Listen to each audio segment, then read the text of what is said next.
بسم اللہ الرحمن الرحیم۔ دگردوں ہے جہاں تاروں کی گردش تیز ہے ساکی، دلے ہر ذرہ میں غوغائے رستہ خیز ہے ساکی۔ نہ اٹھا پھر کوئی رومی عجم کے لال ہزاروں سے، وہی آب و گلے ایراں وہی تبریز ہے ساکی۔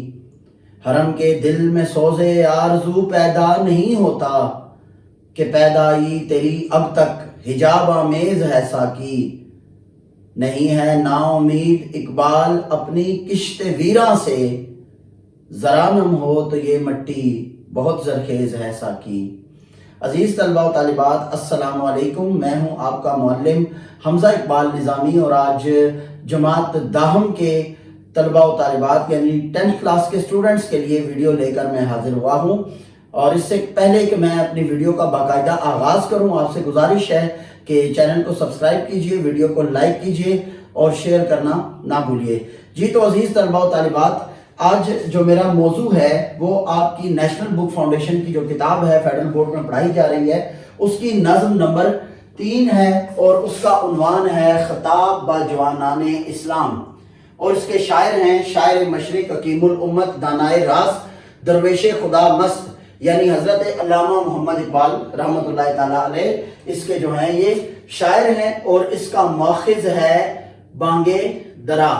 بانگ درا اقبال کی پہلی کتاب ہے، اور بانگ کا مطلب ہوتا ہے گھنٹی، اور درا یعنی قافلہ، قافلے کی گھنٹی اس کا مطلب ہے۔ تو علامہ اقبال کی یہ پہلی کتاب ہے جو قریباً 1911 سے 1913 کے درمیان میں شائع ہوئی تھی، اور اسی میں ہی اقبال کی مشہور نظم شکوہ اور جواب شکوہ ہے۔ آج یہ جو نظم میں آپ کے سامنے لے کر آیا ہوں تو یہ ہے خطاب با جوانان اسلام۔ خطاب سے مراد ہے مخاطب کرنا، بات کرنا، جوانان اسلام یعنی اسلام کے نوجوانوں سے خطاب کرنا۔ تو اقبال کی جو تمام شاعری ہے اور جو بانگ درا ہے اقبال کی کتاب، یہ وہ سارا دور ہے اقبال کا کہ جو پاکستان کی بر صغیر پاک و ہند کی آزادی کی ہندو مسلم تنازعات، انگریزوں کا اس پر قابض ہو جانا بر صغیر پر، اور مسلمانوں کا انگریزوں کے اور ہندوؤں کے ہاتھوں اپنے حقوق کی پامالی کروانا، یہ وہ سارا دور ہے کہ جب حضرت علامہ محمد اقبال رحمۃ اللہ علیہ کی زندہ و جاوید شاعری نے قوم کے مردہ دلوں کو دوبارہ سے زندہ کیا اور انہیں آزادی کے لیے اکسایا۔ تو لہٰذا بانگ درا میں بھی اقبال کی ایسی شاعری موجود ہے۔ اقبال کے اس کے علاوہ بھی اور کتابیں ہیں، جیسے کہ بال جبریل ہے، ہر ایک کتاب کا ایک بڑا خوبصورت مطلب ہے۔ اقبال کی ارمغان حجاز ہے اور ضرب کلیم ہے۔ اس کے علاوہ ان کی جو ہے وہ جاوید نامہ ہے، زبور عجم ہے۔ یہ ڈیفرنٹ چھوٹی چھوٹی اقبال کی اور بھی موجود ہیں تصانیف۔ ہاں، علامہ اقبال کی یہ 4 بڑی تصانیف ہیں، اور آج کی جو نظم ہے اس میں اقبال نے بر صغیر پاک و ہند کے نوجوانوں کو تیزی سے انگریزوں سے متاثر ہوتے ہوئے دیکھا، اور انگریزوں کی جو قابض ہو جانا اور انگریزوں کا جو لائف سٹائل تھا، یا آپ یہ کہہ لیں کہ طرز زندگی ہے، اس سے ہمارے جو نوجوان تھے بر صغیر کے وہ بہت زیادہ متاثر تھے۔ وہ خود محنت نہیں کر رہے تھے، خود کوششیں نہیں کر رہے تھے، اور اپنے آباء و اجداد کی عظیم روایات سے منہ موڑ چکے تھے اور اپنے دین سے دور ہو چکے تھے، جس کی وجہ سے وہ زوال کا شکار ہو رہے تھے۔ اب ایسے میں جب وہ مایوس بھی ہیں، نا امید بھی ہیں، اور جب وہ زوال کا شکار بھی ہیں، تو ضروری تھا کہ کوئی راہبر، کوئی رہنما، کوئی خضر ان کی رہنمائی کرتا کہ جس کے ذریعے وہ لوگ جو ہیں وہ اپنے کھوئے ہوئے مقام کو پاتے۔ تو اقبال کی تمام شاعری ہی امت مسلمہ کا درد رکھنے والے ہیں۔ اقبال ان کا فلسفہ خودی پر ہے کہ وہ خودی غیرت جسے کہا جاتا ہے، غیرت اندر جو انسان کی شخصی غیرت ہے اس پر بات کرتے ہیں اقبال۔ تو یہ جو نظم ہے یہ اقبال کی بڑی خوبصورت نظم ہے، اور اس کو سب سے پہلے ہم پڑھ دیتے ہیں، پھر ہم اس کے اشعار کی جانب بڑھیں گے۔ کبھی اے نوجوان مسلم تدبر بھی کیا تو نے، وہ کیا گردوں تھا جس کا تو ہے ایک ٹوٹا ہوا تارا، تجھے اس قوم نے پالا ہے آغوش محبت میں، کچل ڈالا تھا جس نے پاؤں میں تاج سر دارا، تمدن آفری خلاق آئین جہاں داری، وہ صحرائے عرب یعنی شتر بانوں کا گہوارہ، گدائی میں بھی وہ اللہ حوالے تھے غیور اتنے، کہ منعم کو گدا کے ڈر سے بخشش کا نہ تھا یارا، گوادی ہم نے جو اسلاف سے میراث پائی تھی، سریا سے زمیں پر آسمان نے ہم کو دے مارا۔ اگر چاہوں غرض میں کیا کہوں تجھ سے کہ وہ صحرا نشیں کیا تھے، جہاں گیرو جہاں دارو جہاں بانو جہاں آرا۔ اگر چاہوں تو نقشہ کھینچ کر الفاظ میں رکھ دوں، مگر تیرے تخیل سے فزوں تر ہے وہ نظارہ۔ تجھے آبا سے اپنے کوئی نسبت ہو نہیں سکتی، کہ تو گفتار وہ کردار تو ثابت وہ سیارہ۔ گوا دی ہم نے جو اسلاف سے میراث پائی تھی، سریا سے زمیں پر آسمان نے ہم کو دے مارا۔ حکومت کا تو کیا رونا کہ وہ ایک عارضی شے تھی، نہیں دنیا کے آئین مسلم سے کوئی چارہ۔ مگر وہ علم کے موتی کتابیں اپنے آبا کی، جو دیکھیں ان کو یورپ میں تو دل ہوتا ہے سی پارا۔ تو عزیز طلباء و طالبات، آئیے ہم سب سے پہلے بڑھتے ہیں اور یہ جان رکھیں کہ آپ کے پیپر میں اس کی کیا ویٹیج ہے۔ تو پہلے آپ کے پرچے میں یہ 4-5 نمبر کا سوال آیا کرتا تھا، کہ جس میں آپ نے اس کی تشریح کرنی ہوتی تھی۔ آپ کے پیپر کا سوال نمبر 4 ہے نظم کی تشریح، تو اب وہ 4 نمبر کا ہے۔ اگر آپ نیا جو اپڈیٹڈ اس کا ماڈل پیپر ہے فیڈرل بورڈ کا، ان کی ویب سائٹ پر موجود ہے، اگر آپ کو دیکھیں گے تو آپ کو معلوم ہوگا کہ یہ 5 نہیں بلکہ 4 نمبر کا ہے۔ اور اسی طرح سے غزل کی تشریح بھی 4 نمبر کی کر دی گئی ہے، اور پیراگراف کی تشریح سوال نمبر 3، سوال نمبر 4، سوال نمبر 5 اور سوال نمبر 6، یہ 4 نمبر کے کر دیے گئے ہیں۔ اور ان میں سے بچنے والے جو 4 نمبر ہیں ان میں کوشچن آنسر کو بڑھا دیا گیا ہے، یعنی پہلے 30 نمبر کے سوالات و جوابات ہوتے تھے آپ کے، سوال نمبر 2 کے 3 حصے تھے آپ کے، جس میں آپ کا پہلا حصہ الف نثر کا تھا، نثر کے سوالات و جوابات، دوسرا حصہ آپ کا نظم کا تھا، اور تیسرا حصہ آپ کا گرامر کا تھا۔ تو یاد رکھیں کہ اس میں جو ہے وہ اب بڑھا دیا گیا ہے، اور اس میں سے آپ کو جو ہے وہ یہاں سے نمبر کم ہو گئے ہیں آپ کے۔ تو سوال نمبر 4 جو آپ کا نظم کا ہے یہ 4 نمبر کا ہو گیا ہے، یہ آپ نے یاد رکھنا ہے۔ ای شیٹ پر اس کے لیے آپ کو 2 صفحات دیے جائیں گے، 2 پیجز ہیں، اور ایک صفحے پر 24 لائنیں ہیں، دوسرے پر بھی 24 ہیں، تو یہ 48 لائنیں یعنی 48 لائنز بنتی ہیں۔ اس میں آپ نے ان کی تشریح کرنی ہے، اور تشریح کیسے آئے گی؟ اس طرح سے آنی ہے، یعنی کہ ایک پورا بند آئے گا، اور وہ بند 3 اشعار پر مشتمل ہوگا، ٹھیک ہے؟ جیسے یہ ہے نا، کبھی ہے نوجوان مسلم تدبر بھی کیا تم نے، وہ کیا گردوں تھا جس کا تو ہے ٹوٹا ہوا تارا، تجھے اس قوم نے پالا ہے آغوش محبت میں، کچل ڈالا تھا جس نے پاؤں میں تاجے سرے دارا، تمدن آفری خلاق آئین جہاں داری، وہ صحرائے عرب یعنی شکر بانوں کا گہوارہ۔ اب یہ 3 اشعار مل گئے ہیں، یہی 3 اشعار ملے ہوئے جو آئیں گے بورڈ میں آپ کے پرچے میں، تو وہ اس طرح سے ایک بند ہوگا تینوں اشعار کا۔ آپ نے ان تینوں کی اکٹھی تشریح کرنی ہے۔ تشریح کرنے کا طریقہ کار یہ ہے کہ سب سے پہلے آپ فنی محاسن لکھیں گے، پھر مفہوم، پھر تشریح کریں گے، اور پھر آپ اضافی حوالہ جات لکھیں گے۔ ایک تشریح میں کم از کم 2 اضافی حوالے لکھنا لازم ہے، یہ آپ نے یاد رکھنا ہے۔ تو یہ جو میں آپ کو الفاظ اور معنی لکھواؤں گا یہ صرف آپ کی پریکٹس کے لیے ہیں، آپ کی سمجھ کے لیے ہیں، اس کو آپ نے پیپر میں نہیں لکھنا۔ تو عزیز طلباء و طالبات یاد رکھیں کہ اس کے علاوہ 10 نمبر کے سوالات و جوابات ہیں، جو کہ آپ کا سوال نمبر 2 کا جز نمبر بے ہے۔ سوال نمبر 2 آپ کے پیپر میں، اور جز اس کا ہے بے، اور اس میں سے آپ کے نظم اور غزل کے اشعار میں سے سوالات و جوابات آتے ہیں، اور یوں یہ ملا کر آپ کا 14 نمبر کا پورشن بن جاتا ہے۔ یہ آپ نے یاد رکھنا ہے۔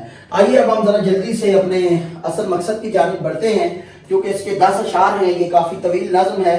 آپ نے ویڈیو کے ایک حصے کو دیکھنا ہے، پوری ویڈیو کو دیکھنا ہے اور اچھے سے سمجھنا ہے۔ تو دیکھیے، کبھی ہے نوجوان مسلم تدبر بھی کیا تم نے، تدبر، اس کو ذرا آپ انڈر لائن کریں گے، اس کا مطلب ہوتا ہے سوچ یا فکر۔ وہ کیا گردوں تھا تو جس کا ہے ایک ٹوٹا ہوا تارا، یہاں پر جو گردوں ہے یہ لفظ استعارتاً استعمال ہوا ہے۔ گردوں کے جو اصل معنی ہیں وہ آسمان کو کہا جاتا ہے گردوں، لیکن یہاں پر استعارہ لیا گیا قوم سے، جس کا تو ہے ایک ٹوٹا ہوا تارا، تارا یعنی کہ ستارہ۔ تو آئیے سب سے پہلے ہم دیکھتے ہیں اس کے فنی محاسن۔ تو دیکھیے عزیز طلباء و طالبات، یہاں پر یہ جو علامت لگی ہوئی ہے مسلم کے بعد، اس کو علامت، اگرچہ یہ آپ کی کتاب میں نہیں موجود لیکن یہاں یہ علامت آتی ہے، شاید مس پرنٹ ہو کتاب میں، علامت ندائیہ کہتے ہیں۔ ایک تو فنی محاسن میں یہ ہے، اور دوسرا اس میں استعارہ ہے۔ استعارہ کے لیے ویڈیو موجود ہے، وہ آپ دیکھ سکتے ہیں گرامر کے پورشن میں۔ یہاں پر استعارہ کو ایکسپلین کرنا اس لیے مقصود نہیں ہے کہ اس میں جو ہے وہ کافی وقت چاہیے، تو وہ پہلے سے ہی ہمارے پاس وقت جو ہے وہ کم ہے اور اشعار زیادہ ہیں۔ تو دیکھیے یہاں پر اقبال نے کیا کہا، نوجوان مسلمان کو مخاطب کر کے کہا کہ اے نوجوان مسلمان، تم آج یہ جو زوال کا شکار ہو اور اپنے آباء و اجداد کی عظیم روایات سے منہ موڑ چکے ہو، کیا تمہیں معلوم ہے، کبھی تم نے سوچا بھی ہے کہ وہ کون سا آسمان ہے تم جس کے ٹوٹے ہوئے ستارے ہو؟ یعنی یہاں پر ستارے کا لفظ قوم کے نوجوان کے لیے استعارتاً آ گیا اور گردوں یعنی قوم کے لیے لفظ آ گیا۔ تو اقبال انڈائریکٹلی یہ کہہ رہے ہیں کہ یعنی استعارتاً یوں اقبال کہتے ہیں کہ اے نوجوان مسلم، تمہیں اس بات پر غور و فکر کرنے کی ضرورت ہے کہ تمہاری قوم کتنی عظیم تھی اور تم کس عظیم قوم کے بیٹے ہو یا تم کس عظیم قوم کے فرد ہو۔ ٹھیک ہے، تو اب آئیے جناب اس کا مفہوم لکھتے ہیں۔ اقبال نوجوانوں کو مخاطب کر کے کہتے ہیں کہ تمہیں اندازہ ہے کہ تم کس عظیم قوم کے فرد ہو اور اب تم اس قوم سے خود کو الگ کر چکے ہو۔ اچھا جی عزیز طلبہ، چونکہ جو نظم ہوتی ہے پوری نظم کا ایک ہی عنوان ہوتا ہے اور پوری نظم میں ایک ہی بات کو مختلف پیرایہ بیان کے ذریعے پیش کیا جاتا ہے، تو یہاں پر مختلف پیرایہ بیان کے ذریعے اقبال نوجوانوں سے مخاطب ہوں گے، ان کے آباء و اجداد کے کارناموں اور ان کا موازنہ کریں گے یعنی کمپیریزن کریں گے۔ تو اس لیے جو نظم ہوتی ہے اس پوری نظم کے لیے اگر آپ 2 اشعار بھی ایک نظم کے لیے یاد کر لیں گے تو کافی رہے گا آپ کے لیے، کیونکہ 2 اشعار ایک تشریح میں لازم ہیں، ان کا 1 نمبر ہوتا ہے۔ یہ جو فنی محاسن اور مفہوم ہے اس کا 1 نمبر ہے، تشریح کے 2 نمبر ہیں اور 1 نمبر اضافی والا جات کا ہوتا ہے، یوں آپ کے 4 نمبر جو ہیں وہ مکمل ہوتے ہیں تشریح میں، یہ آپ نے یاد رکھنا ہے۔ تو آخر میں نے یہاں پر 3 اشعار لکھے ہوئے ہیں جو اقبال ہی کے ہیں، وہ انشاءاللہ میں نے آخر میں آپ کو بتانے ہیں کہ بطور اضافی حوالہ آپ انہیں استعمال کر سکتے ہیں۔ تو آئیے اب اگلا شعر دیکھتے ہیں۔ تجھے اس قوم نے پالا ہے آغوش محبت میں، آغوش محبت، آغوش کہتے ہیں گود کو، محبت بری گود، کچل ڈالنا تھا جس نے پاؤں میں تاج سر دارا، کچل ڈالنا، کچلنا، تاج کو پاؤں میں کچلنا، یہ یہاں پر محاورہ استعمال ہو گیا ہے۔ اور تاج سر دارا، دارا ایران کا بادشاہ تھا اور یہ بڑا ظالم متکبر اور جابر بادشاہ تھا، تو اس کو مسلمانوں نے شکست دی اور اقبال اس طرف اشارہ کر رہے ہیں کہ یاد رکھو وہ تمہارے آباء و اجداد ہی تھے کہ جنہوں نے دنیا کے بڑے بڑے حکمرانوں کو ان کا جو ہے غرور، ان کا تاج، ان کا تخت اور ان کی حکومت اپنے پاؤں تلے رون دیا۔ اور اے مسلمان نوجوان، تم بھی اسی جانب آ جاؤ اور اپنا جو ہے وہ اصل مقصد اس کو حاصل کرنے کے لیے تم بھی ان جیسے غیرت مند، بہادر اور جری بن جاؤ تاکہ تم یہ زوال سے اپنی نسل کو اور خود کو نکال سکو۔ تو دیکھیے اقبال نے یہاں پر یہی کہا کہ تجھے اس قوم نے پالا ہے آغوش محبت میں، اے نوجوان تم ایسی قوم کے پالے ہوئے شخص ہو کہ جو دارا جیسے متکبر حکمران کا تاج بھی، تخت بھی اپنے پاؤں کے تلے روند دیتی ہے۔ تو آئیے ہم اس کے فنی محاسن دیکھتے ہیں۔ تو فنی محاسن میں سب سے پہلے مرکب اضافی ہے، آغوش محبت، یہ مرکب اضافی ہے، اور تاج سر دارا یہ بھی مرکب اضافی ہے، اور اس کے علاوہ تاج سر دارا صنعت تلمی بھی ہے، صنعت تلمی، صنعت تلمی اس کا مطلب ہوتا ہے کسی مذہبی، سیاسی یا تاریخی واقعہ کی طرف چند الفاظ میں اشارہ کرنا۔ تو یہاں پر یہ تاج سر دارا یعنی دارا کا پورا واقعہ کہ مسلمانوں نے اس کو شکست دی اور یہ بڑا متکبر اور ظالم حکمران تھا، یہ کھل کر جو ہے وہ سامنے آتی ہے۔ تو یہاں پر ایک اور چیز بھی استعمال ہوئی ہے، وہ ہے محاورہ، یعنی کہ تاج پاؤں میں کچلنا، یہ محاورتاً لفظ استعمال ہوا ہے۔ آئیے اب ہم اس کا مفہوم لکھتے ہیں. اقبال نوجوانوں سے کہتے ہیں کہ تم اس بہادر قوم کے بیٹے ہو جس نے دارا جیسے متکبر اور طاقتور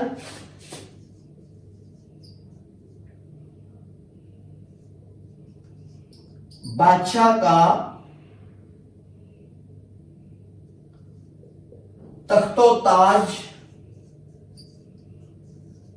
اپنے پاؤں کے نیچے روند ڈالا.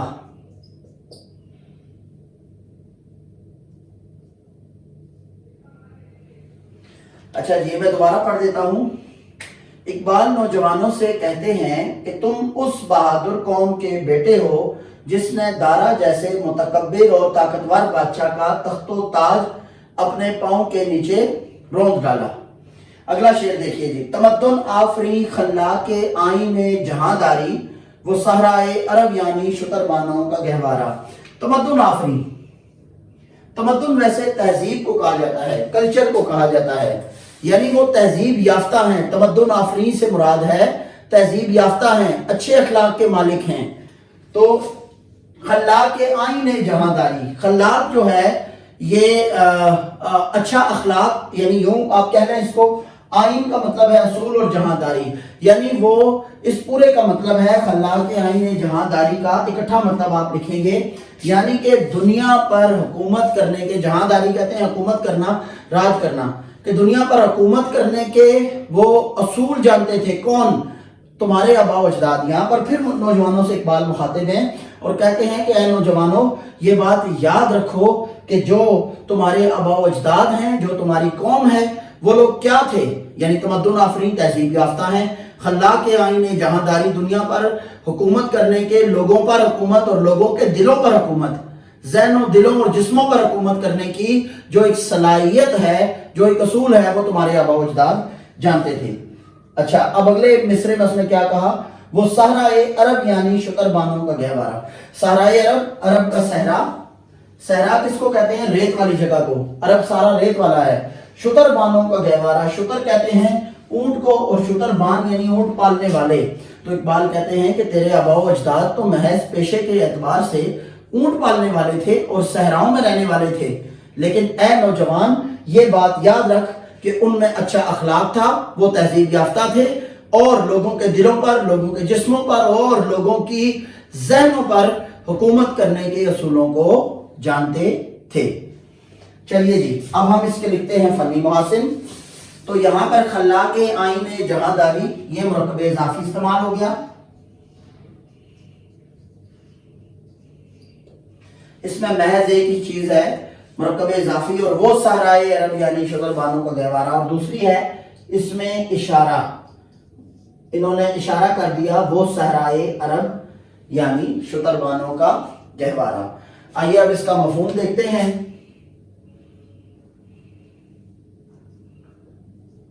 اقبال نے کہا کہ آج کا نوجوان اس بات سے غافل ہے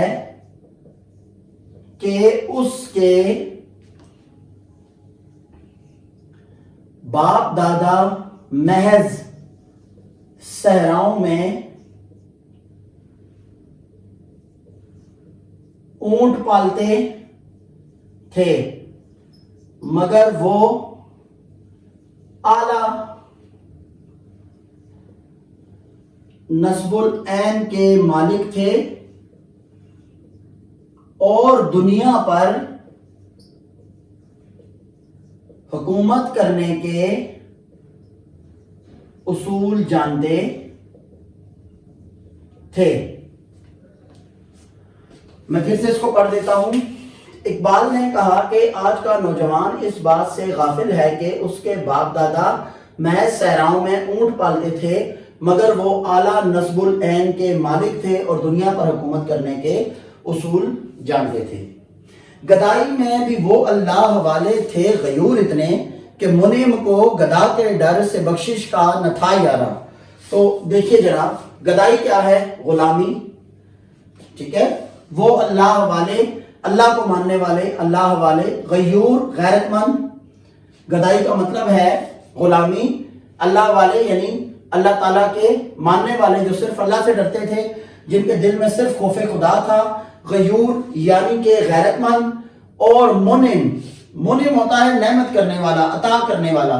گویا بادشاہ کو بھی کبھی کبھی منعم کہا جاتا تھا، اور اس کے لیے بھی استعمال ہو سکتا ہے منعم۔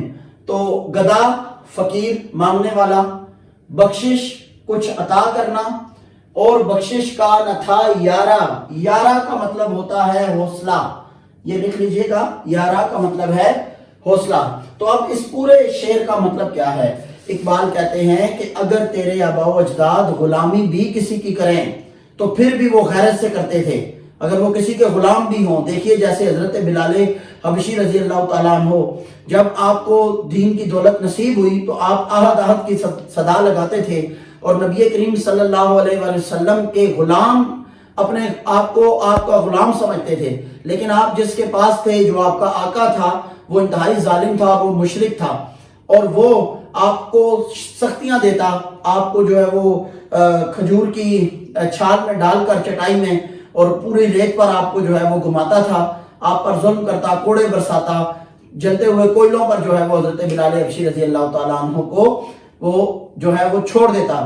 لیکن آپ کے اندر غیرت ایمانی اور جذبہ ایمانی اس قدر تھا کہ آپ پھر بھی آہد آہد کہتے اور کبھی بھی شرک نہ کرتے، یا نبی کریم صلی اللہ علیہ وسلم کی برائی نہ کرتے تھے، بلکہ آپ کو سچا نبی مانتے تھے اللہ کا۔ بعد ازاں آپ صلی اللہ علیہ وسلم نے حضرت ابو بکر صدیق رضی اللہ تعالیٰ عنہ سے کہہ کر آپ کو آزاد کروا دیا۔ تو شاعر کہتا ہے کہ تیرے آباء و اجداد تو اس قدر غیرت والے ہیں کہ اگر غلامی بھی ان پر آ جائے تو وہ اپنی غیرت کا سودا نہیں کرتے، کہ اگر ان کا مشکل وقت ہو یا ان کا برا وقت ہو